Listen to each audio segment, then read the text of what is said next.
of the key benefits of working with an interior designer is that we may come up with ideas that clients don't necessarily think of.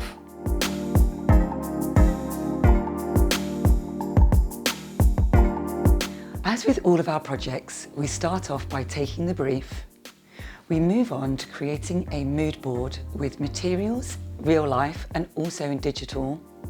We take the layout and optimise it, considering how the family love to live. We move on to a really enhanced render to create the key rooms in a very photorealistic visual that can totally help the client see how their home's going to look, so they can make decisions based on the end result, which we start off with really early to make that process as perfect as possible. We love to source from a multitude of brands, and this stunning lounge is a really good example of that. We've used over 15 brands to incorporate this space to really make it unique and pull together the aesthetic that the client was hoping for.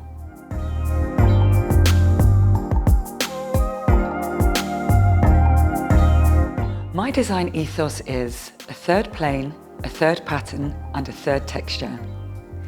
This concept I incorporate into every room.